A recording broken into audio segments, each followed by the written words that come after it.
Okay, so just for a second, I want you to look around, wherever you are right now. Look at the walls, the lights, maybe the screen you're looking at. It all feels real, right? Solid. But what if I told you that, from a biological standpoint, the reality you're sitting in is a lie? And not in like a philosophical way. We mean a literal physiological deception. It's a kind of biological simulation. We're doing a deep dive today on a topic that, I'll be honest, when I first heard about it, I was skeptical. It sounds a bit like science fiction, this concept of the eternal noon. But the deeper I went into the research, the more uncomfortable I got. Not because it's some horror movie, but because I realized my own house is, well, it's lying to my body. And it has been for years. It is uncomfortable. Yeah. It completely upends this basic assumption we all have that indoors is, a neutral space. We think of our homes as shelter, safe. But what if, by sealing ourselves off, we didn't just create shelter? We accidentally built a trap. Let's define that trap. Because the sources kept using this phrase, the eternal noon. It's almost poetic, but the science behind it is pretty stark. Oh, it's incredibly stark. To get it, you have to think about our history as a species. For, 99% of human history, our biology was timed by one thing. The sun. The sun. It was the master clock. No exceptions. Sun comes up, certain hormones fire off to get you going. Sun goes down, a whole different set of hormones come out to repair you. It was this perfect rhythm. Right. The circadian rhythm, we've all heard of that. But the stat that just blew my mind from the research, I had to check it twice, is that the average person today spends 93% of their life indoors.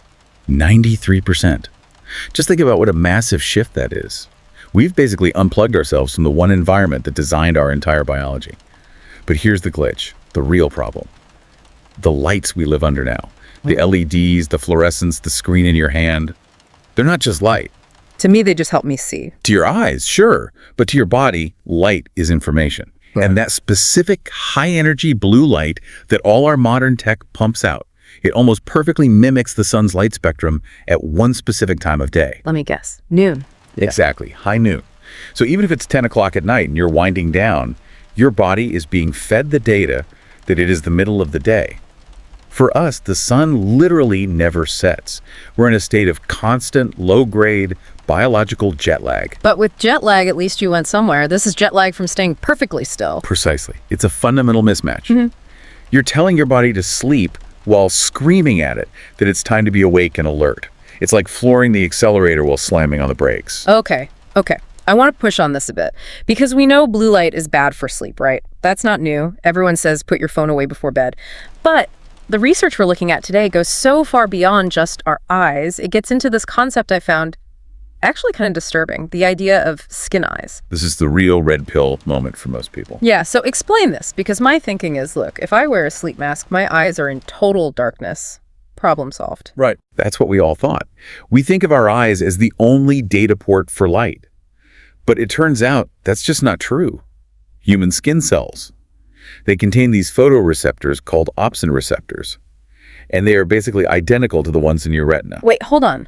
Are you telling me my skin can see the light in the room? In a very real biological sense, yes.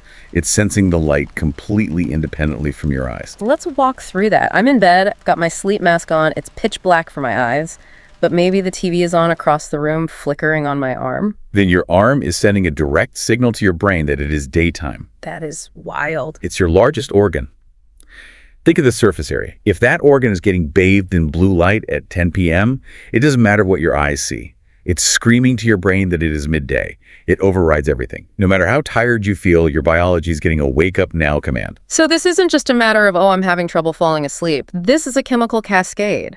It's deeply chemical. That signal crushes melatonin production. And melatonin isn't just a sleep hormone. It's a powerful antioxidant that cleans your brain. So you're not just losing sleep, you're losing repair time.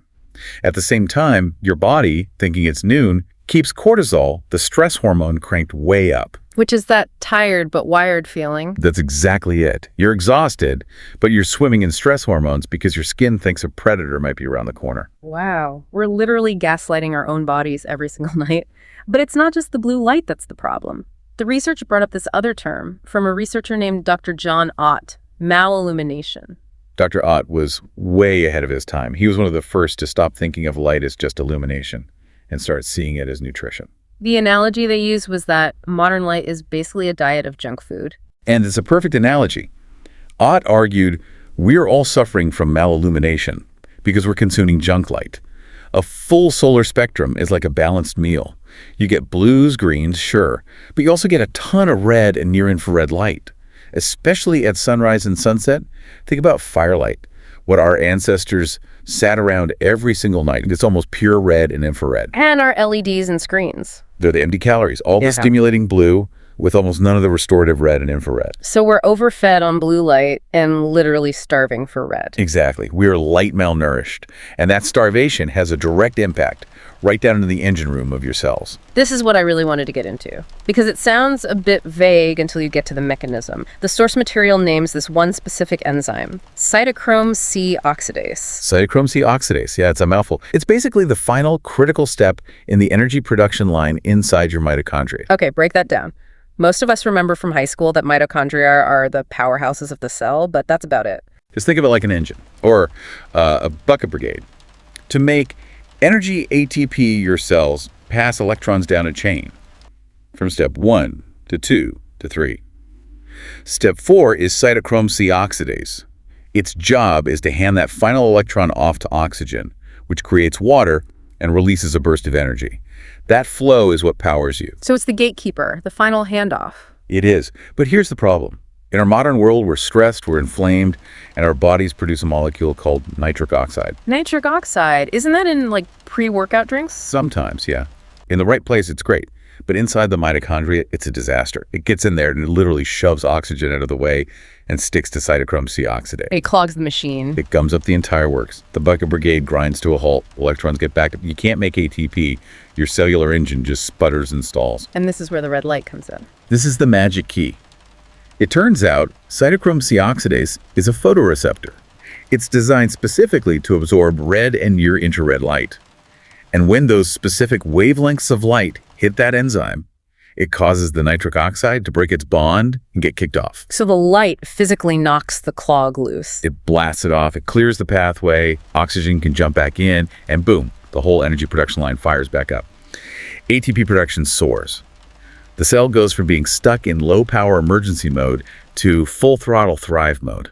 That is incredibly mechanical. I think most people hear light therapy and think it's some vague, new agey thing, but you're saying it's just physics. Photons hitting an enzyme to clear a blockade. It's photochemistry. It's as real and concrete as photosynthesis in a plant.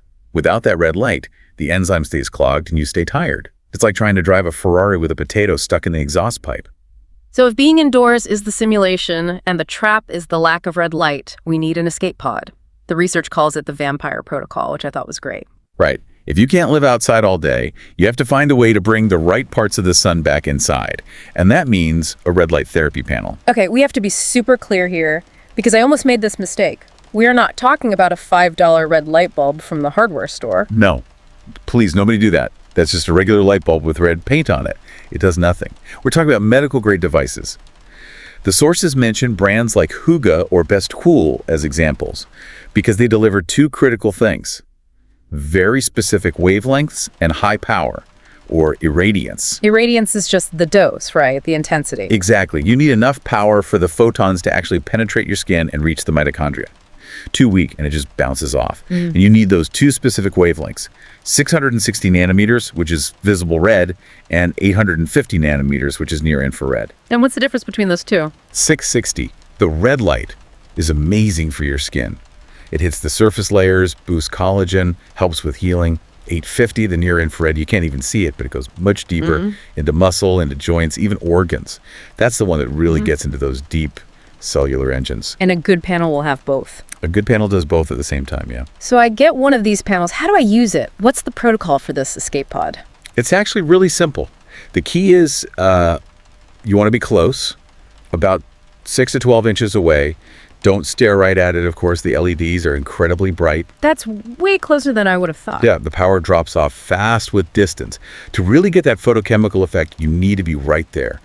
Then it's about 10 to 20 minutes a session, any longer, and you can actually get diminishing returns. On clothing. Ideally, none on the area you're treating. Remember the skin eyes. You're wearing a shirt, the light can't get to the cells. You want max surface area. So it's a unique evening routine. It is. But if you do it at night, You're giving your body the sunset signal it's been missing all day. You're manually resetting the clock. Let's talk about the payoff. I mean, standing naked in front of a glowing red box for 15 minutes is a bit of a commitment. What happens when you do it consistently? The first thing almost everyone reports back is sleep. The quality of their sleep. Because of the melatonin release? It's that, plus the drop in cortisol.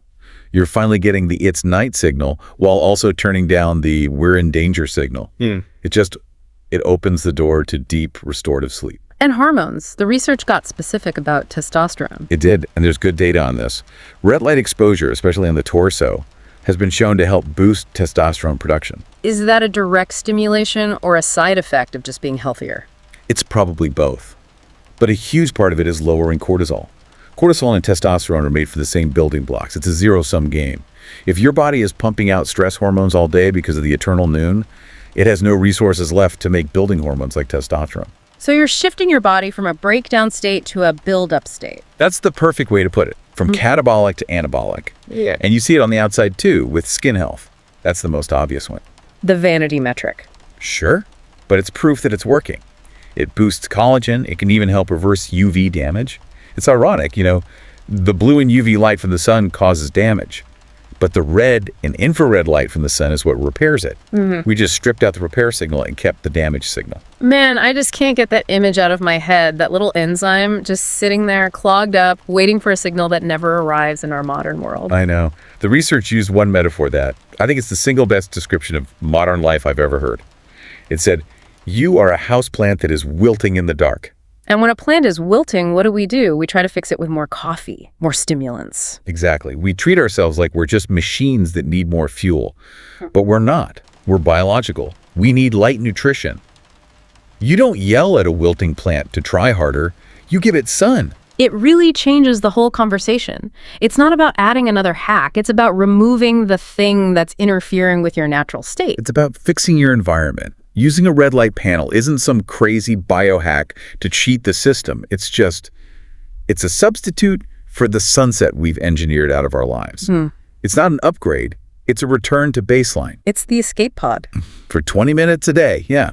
It reminds your body that the sun still exists. So this is where I want to leave you. Tonight, just notice, when the actual sun goes down outside your window, does the sun ever go down inside? Or does noon just bleed into midnight? It's a serious question because your body is answering it one way or another every single second. And we talked about all that anxiety, the fatigue, that tired but wired feeling. So here's the thought I want you to walk away with. If your skin really does have eyes and your cells are stuck waiting for a sunset that never ever comes, how much of your stress, your anxiety, your exhaustion is actually just your biology screaming for a signal you forgot how to give it? Sometimes the answer isn't in a pill. Sometimes it's just a sunset, even an artificial one. Thanks for diving deep with us. We'll see you next time.